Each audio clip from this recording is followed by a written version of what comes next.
The howling wind brought more than snow to the isolated train station in Cottonwood Creek, Wyoming Territory, on that bitter December evening in 1875. It carried with it the shattered dreams of Willow Thompson, who stood alone in her ivory wedding dress, the fabric whipping around her legs as the blizzard intensified and the last rays of sunlight disappeared beyond the distant mountains. Willow clutched the telegram in her frozen fingers, reading it for the 20th time since the station master had handed it to her an hour ago. The words blurred through her tears. Cannot Mary stop, found another stop, sorry, stop. 4 years of correspondence, of promises, of planning her journey west to marry a man she'd never met in person, all ended with a telegram delivered moments after she'd stepped off the train in her wedding finery. "Miss, you can't stay out here," the station master had told her before locking up the station. "Town's 2 miles north. Inn might have a room if you hurry before the storm gets worse." But Willow hadn't moved, couldn't move. The shame of returning to Boston, unmarried, paralyzed her as much as the dropping temperature. She had sold everything, told everyone she was going west to marry. Her pride kept her rooted to the platform even as snowflakes gathered on her eyelashes, and her fingers turned numb inside her thin gloves. The darkness was nearly complete when the sound of hoofbeats cut through the howling wind. A lone rider materialized from the swirling snow, his broad-shouldered silhouette growing larger as he approached. Willow blinked away the ice crystals forming on her lashes, wondering if her mind was conjuring visions as hypothermia set in. "Madam? Good Lord, what are you doing out here?" The rider dismounted in one fluid motion, his spurs jingling as his boots hit the wooden platform. He towered over her, his face partially hidden beneath a wide-brimmed hat crusted with snow. "I'm waiting," Willow replied, her voice barely audible over the wind. "He'll come, he has to." The cowboy stepped closer, and Willow saw his face clearly for the first time. Strong jawline covered with several days' worth of stubble, eyes as blue as a summer sky, creased at the corners from years squinting into the sun. He couldn't be much older than her 22 years, but his face carried the weathered look of a man who'd lived hard.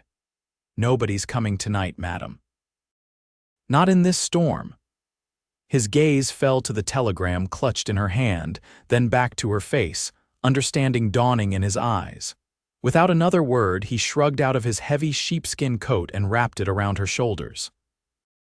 The warmth of it, still carrying his body heat, brought tears to her eyes. "You'll never freeze again," he said quietly, his voice a deep rumble that somehow cut through the howling wind. "Not while I'm around." He looked toward the darkened station. "Station's closed." Willow nodded, her teeth chattering too hard to speak. "My name's Ryder Reed. I've got a cabin about a mile from here. It ain't much, but it's warm." He studied her face. "You got anyone expecting you, anyone I can take you to instead?" The painful truth squeezed her heart. "No," she whispered. "No one's expecting me anymore." Ryder's jaw tightened, but he merely nodded. "Let's get you somewhere warm before you catch your death." He whistled, and his horse stepped closer. In one smooth motion, he lifted Willow onto the saddle, then mounted behind her, one strong arm holding her securely against his chest. "Hold tight, madam. Dakota knows the way home, even in this weather." The journey passed in a blur of swirling snow and numbing cold. Willow drifted in and out of awareness, only the solid warmth of the cowboy behind her keeping her tethered to reality. When they finally stopped, she barely registered being carried into a small cabin until the blast of heat from a wood stove brought painful feeling back to her frozen extremities. "Easy now," Ryder murmured, setting her gently on a chair near the fire. He knelt before her, taking her hands in his much larger ones, rubbing them carefully. "Your fingers are like ice. We need to warm you up slow." Through tear-blurred eyes, Willow took in her surroundings. The cabin was small but tidy, one main room with a stove, a wooden table with 2 chairs, a few shelves with books, and a narrow bed in the corner. Simple, but infinitely better than freezing to death at the train station. "Thank you," she managed, her voice trembling. "I don't know what I was thinking staying out there." Heartbreak makes folks do foolish things, Ryder said simply, rising to hang his coat by the door. He moved to a cupboard, pulling out a tin of coffee. Got a story you want to share, miss? Thompson, Willow Thompson, she swallowed hard. I came from Boston to marry a man named Edward Parker. We'd been corresponding for 4 years after he placed an advertisement for a bride. The humiliation burned her cheeks. He sent me a ticket, and I arrived today, wearing my wedding dress as he requested, only to receive a telegram saying he'd found someone else. Ryder's hands stilled in the act of measuring coffee. 4 years of letters, and he does that to you.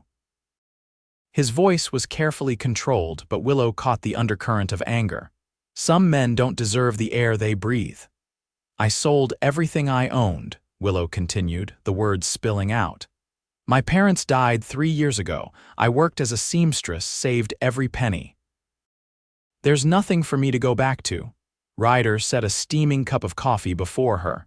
Drink this, it'll help. The warmth of the cup in her hands was heavenly.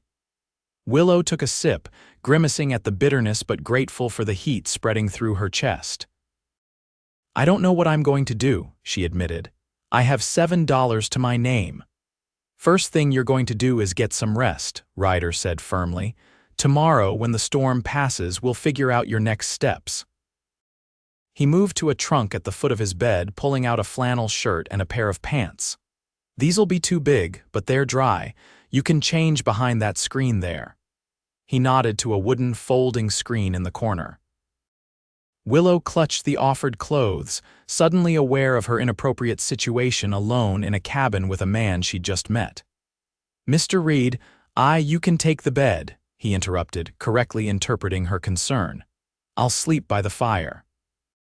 And tomorrow, if you're worried about appearances, we can ride into town and find you proper lodging at the boarding house. The kindness in his eyes brought fresh tears to hers. Thank you, she whispered. After changing into Ryder's clothes, which indeed swallowed her petite frame, Willow sat on the edge of the bed, combing out her long chestnut hair with her fingers.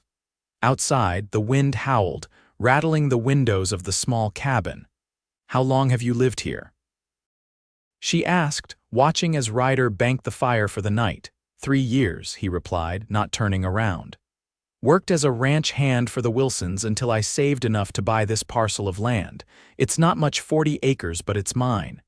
You live here alone, a ghost of a smile crossed his face. Just me and Dakota, and some cattle I'm trying to build into a proper herd. He finally turned to face her. It's a good life, Miss Thompson, quiet but good. Something in his tone made Willow wonder what kind of life he'd led before this quiet existence. There was a watchfulness about him, a careful way he held himself that spoke of experiences beyond ranching. Get some sleep, he said, spreading a bedroll on the floor near the stove. Morning comes early out here. Willow slipped under the woolen blankets of his bed, inhaling the scent of pine and leather that seemed to be uniquely his. Despite everything, exhaustion pulled her quickly towards sleep. Mr. Reed, she murmured, her eyes growing heavy. Yes, Miss Thompson. Thank you for saying I'll never freeze again.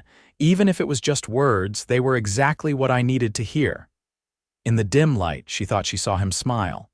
Wasn't just words, Miss Thompson. I don't make promises I can't keep. Willow awoke to the smell of coffee and bacon. For a disorienting moment, she forgot where she was, but then the events of the previous day came rushing back. She sat up, brushing her tangled hair from her face to find Ryder standing at the stove, his back to her. Morning, he said without turning around. Storms passed. Skies clear as crystal today. Willow rose, folding the blankets neatly on the bed. Thank you for the rescue last night. I don't know how to repay you. Ryder turned, a plate in each hand. No need for repayment. Anyone would have done the same, but they both knew that wasn't true. Many would have ridden past, leaving the foolish woman to her fate. After breakfast, Willow changed back into her wedding dress, now dried after hanging near the stove overnight. The irony of wearing it wasn't lost on her. I'll take you into town, Ryder said, saddling Dakota outside. Mrs. Wilson at the boarding house might have work for you. She's always looking for help. The ride into Cottonwood Creek took less than half an hour. In daylight, Willow could see that Ryder's not much was actually quite beautiful rolling hills dotted with pine trees, a small stream cutting through the property, and a corral holding about a dozen cattle. In the distance, snow-capped mountains provided a majestic backdrop. Cottonwood Creek itself was a typical frontier town, one main street lined with false-fronted buildings, a church steeple visible at the far end, and various side streets where homes and smaller businesses stood. Willow felt the stares of the townspeople as Ryder helped her dismount in front of a two-story clapboard building with a sign reading Wilson's Boarding House and Dining Room. "Mrs. Wilson's fair but strict," Ryder told her quietly. "She doesn't tolerate gossip or impropriety, which means she'll give you a chance regardless of how you arrived in town." The door opened before they reached it, revealing a plump woman with silver-streaked hair and keen eyes. Ryder Reed, twice in town in 1 week. The world must be ending. Her gaze shifted to Willow, taking in the wedding dress with raised eyebrows. "Mrs. Wilson, this is Miss Willow Thompson," Ryder said, removing his hat. "She arrived yesterday to unfortunate circumstances and needs lodging and possibly employment." The older woman's face softened. "Another one of Parker's girls, third one this year." She shook her head disgustedly. "That man ought to be horsewhipped." Willow blinked in surprise. "There were others." "Come inside, dear, we'll talk." Mrs. Wilson held the door open, then glanced at Ryder. "You coming in for coffee, or are you too busy being the knight in dusty chaps?" A faint flush colored Ryder's cheeks. "Got chores waiting, madam. Just wanted to make sure Miss Thompson was settled." Mrs. Wilson nodded. "Well, she will be. I've got a room and could use help in the dining room." "Can you sew, girl?" "Yes, madam. I was a seamstress in Boston. Even better. Half the women in this town need alterations done. You'll be busy enough." Relief washed over Willow. She turned to Ryder. "Thank you for everything." He nodded, his eyes holding hers for a moment longer than necessary. "I'll check on you in a few days, make sure you're settling in." As Ryder rode away, Mrs. Wilson ushered Willow inside. "Now tell me everything, dear." "And after that, I'll tell you about Edward Parker and his collection of correspondence brides." By that evening, Willow had learned several important things. First, that Edward Parker had written to at least 5 women simultaneously, promising marriage to each. 2 had come before her, only to be rejected when they arrived. The other 2, Mrs. Wilson supposed, were still corresponding with him. Second, she discovered that Ryder Reed was something of a local mystery. He kept to himself, rarely came to town except for supplies, and while respected, was not truly known by anyone. "Some say he rode with a rough bunch before settling here," Mrs. Wilson confided as they ate supper in the kitchen after the dining room had closed. "Others think he might have been a lawman somewhere. All I know is he pays his bills promptly, helps anyone in need, and has never caused trouble." "He saved my life," Willow said simply. Mrs. Wilson patted her hand. "That sounds like him. Now you should get some rest. Tomorrow we'll get you some proper clothes and set you up with your first sewing commissions." Willow's room was small but clean, with a narrow bed, a washstand, and a window overlooking the main street. As she prepared for bed, she found herself thinking of Ryder's cabin, of the quiet strength he exuded, of the promise he'd made that she would never freeze again. True to his word, Ryder appeared at the boarding house 3 days later, just as Willow was finishing her shift in the dining room. He stood awkwardly in the doorway, hat in hand, looking out of place among the lace curtains and polished wood. "Miss Thompson," he nodded. "Hoped I might have a word." Willow led him to a corner table, aware of the curious glances from other diners. "Is everything all right?" "Yes, madam." "Just wanted to see how you're faring." His eyes took in her new calico dress, the neat bun at the nape of her neck. "Seems you're settling in." "Thanks to you," she smiled. "Mrs. Wilson has been very kind. I've already taken in several sewing commissions, and my work in the dining room covers my room and board." Ryder nodded, turning his hat in his hands. "That's good to hear." He hesitated, then reached into his pocket. "Found this at the station when I went back for your trunk. Figured you might want it." He placed a small silver locket on the table. Willow gasped, picking it up. "My mother's locket, I thought I'd lost it forever." She opened it to reveal the tiny portraits of her parents inside. "This is all I have left of them. How can I ever thank you?" "No need." He shifted uncomfortably. "Also, I was wondering if you might be willing to do some mending for me. Got shirts need patching, and I never was much good with a needle." Willow saw through his transparent attempt to provide her with additional income. "I'd be happy to, Mr. Reed." "Call me Ryder," he said, then added hastily, "if you're comfortable with that." "Ryder," she repeated, liking how the name felt on her tongue. "Then you must call me Willow." Their eyes met across the table, and for a moment, something warm and unexpected passed between them. Then he cleared his throat and stood. "I'll bring the mending by next week, if that suits you." "That would be fine." She rose as well. "Perhaps you join me for dinner when you do, my treat to thank you for all your kindness."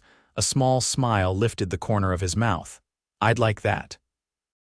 After Ryder left, Mrs. Wilson appeared at Willow's side, her eyes twinkling. "Well, that's a first. Never seen Ryder Reed seek anyone out for conversation." "He was just being kind," Willow protested, though her cheeks warmed. "MMHMM," Mrs. Wilson hummed skeptically. "And I'm Queen Victoria."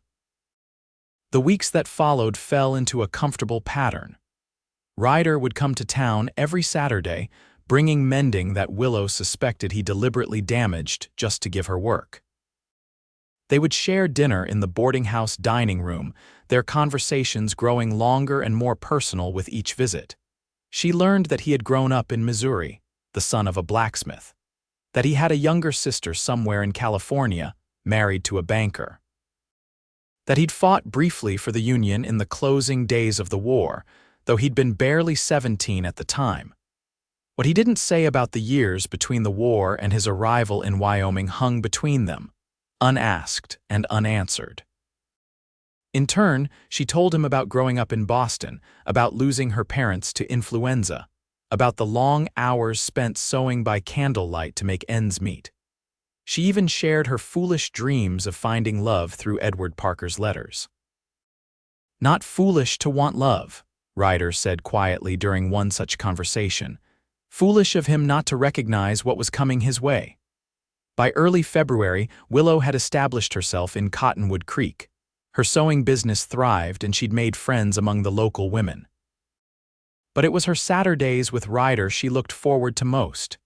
"You're sweet on him," Mrs. Wilson observed one evening as they cleaned up after dinner service. Willow didn't deny it. "He's a good man."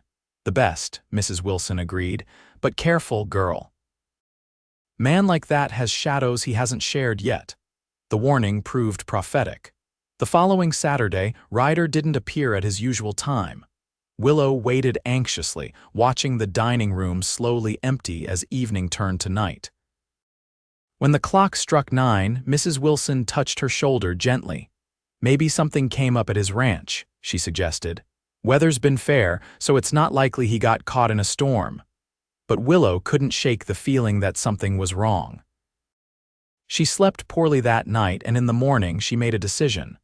"I'm going to check on him," she told Mrs. Wilson after church. "Can I borrow Mr. Wilson's mare?" Mrs. Wilson studied her face, then nodded. "Take some of that stew we made yesterday, too. Man probably forgot to eat." The ride to Ryder's cabin took longer than Willow remembered, probably because she wasn't clinging semi-conscious to his back this time. When she finally crested the hill overlooking his property, her heart clenched at what she saw. The cabin door stood open, swinging slightly in the breeze. Dakota was in the corral, but there was no sign of Ryder.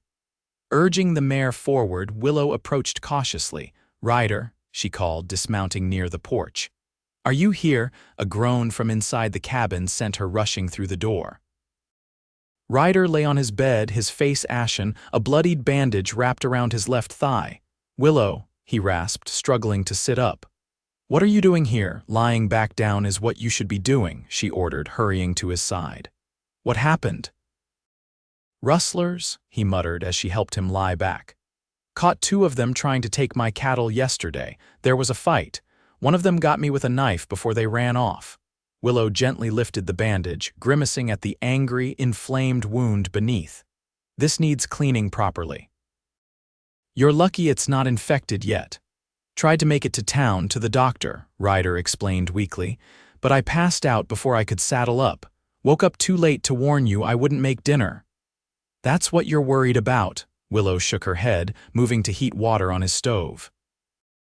Not the fact that you're bleeding all over your bedsheets. A faint smile touched his lips. Was looking forward to seeing you. Something in his tone made Willow's hands tremble as she prepared to clean his wound.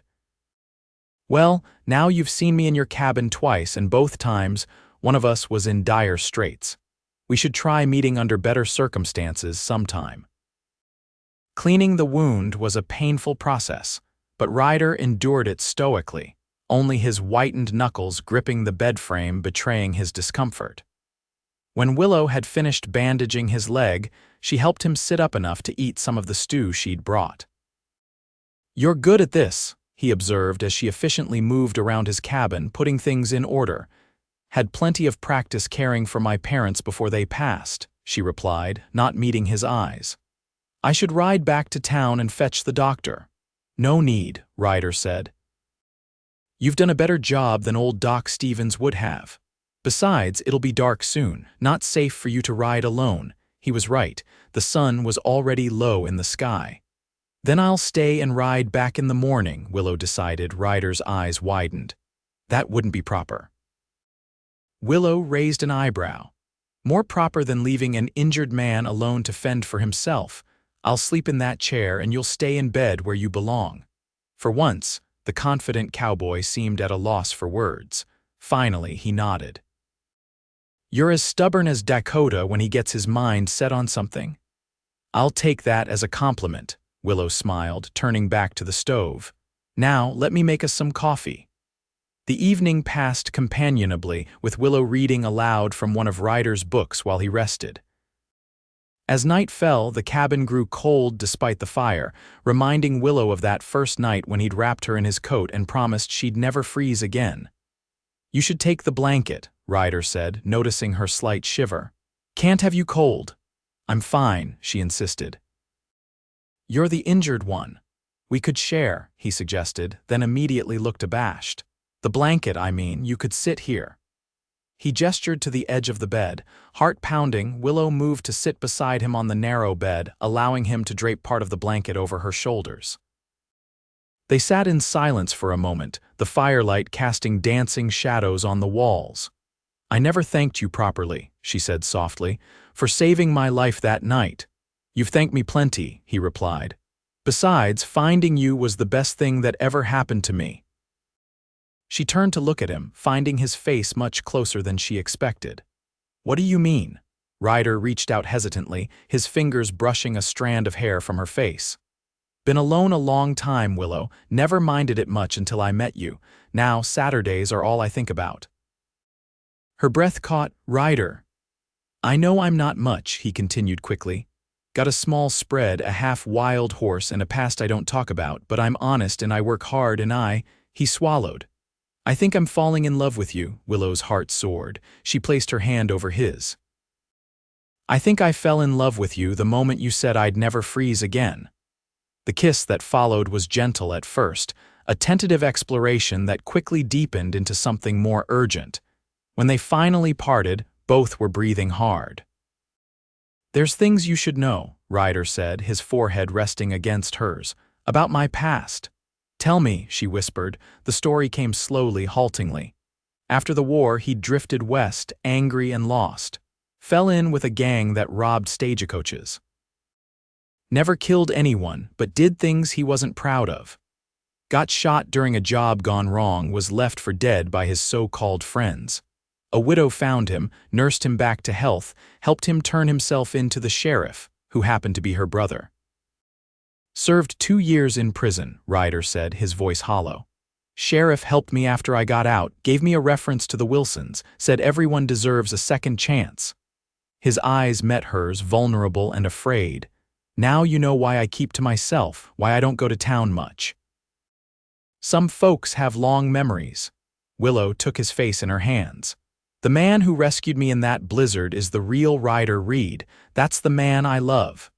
The relief in his eyes brought tears to her own. He kissed her again, his arms pulling her closer. I should probably tell you my secret too, she murmured against his lips. He pulled back slightly, eyebrows raised in question. I've been deliberately making your mending take longer so you'd have to come back more often, she confessed with a small smile. Ryder laughed, the sound warming her more than any fire. And I've been deliberately tearing my shirt so I'd have a reason to see you. When dawn broke, Willow reluctantly prepared to return to town. Mrs. Wilson will be worried, she explained, though she longed to stay. I understand, Ryder nodded, his color much improved after a night's rest. But Willow, before you go, he took her hand. I know it's soon and I know I'm not what you came west expecting to find, but would you consider staying, not just for a visit next time, but permanently? Willow's heart hammered against her ribs. Are you asking what I think you're asking? Not doing it very well, he admitted with a self-deprecating smile. Should probably wait until I can kneel properly. He squeezed her hand. But yes, Willow Thompson. I'm asking if you might consider becoming Willow Reed someday soon. Joy bubbled up inside her, bright and effervescent. I don't need you to kneel, Ryder, I just need you to be you. And yes, I would very much like to become Willow Reed. His smile was like sunrise breaking over the mountains. I promise you it won't be easy. Ranch life is hard work, but you'll never want for anything I can provide and you'll never freeze again in any way that matters. I'll hold you to that promise, she whispered, sealing it with a kiss. 3 months later, on a perfect May morning, Willow stood once more in a wedding dress, though not the one she'd worn to Cottonwood Creek. This one she'd made herself, with Mrs. Wilson's help, from ivory satin ordered from Denver. The entire town turned out for the wedding, curious to see the reserved rancher marry the seamstress who'd arrived in such dramatic fashion. As Willow walked down the aisle of the small church toward Ryder, she marveled at how life could change in the space of a few months. The man waiting for her bore little resemblance to the Edward Parker she'd imagined during those years of correspondence. Instead, she'd found something infinitely better, a real man, with flaws and strengths, who loved her enough to brave a blizzard and his own past demons to build a future with her. When the preacher pronounced them husband and wife, Ryder wrapped his arms around her, much as he had that first night in the swirling snow. Told you you'd never freeze again, he whispered against her ear. And in the years that followed through harsh winters and difficult births, through the growth of their ranch and their family, through all the joys and sorrows that life in the West brought them, Willow Reed never did. Their cabin grew into a proper house. Their small herd expanded into one of the most respected in the territory. Their family blossomed with the addition of 3 children, 2 boys, and a girl who grew up strong and true under the Wyoming sky. And every winter, on the anniversary of the day they met, Ryder would wrap Willow in his arms beside their fire and remind her of the promise he'd made on that snowy platform, a promise that had become the foundation of their life together. In a frontier where nothing was certain and hardship was guaranteed, they had found in each other a warmth that no blizzard could touch, a love that no distance could diminish, and a home that no storm could shake. For Willow, who had traveled west seeking a husband but found her heart's true companion instead, that warmth was all she'd ever needed. And for Ryder, the lonely cowboy whose past had taught him to expect solitude, Willow's love had become the redemption he never thought he deserved. Together, they built a legacy of love that would warm generations to come, long after the Wyoming blizzards had become nothing but stories told around the fire.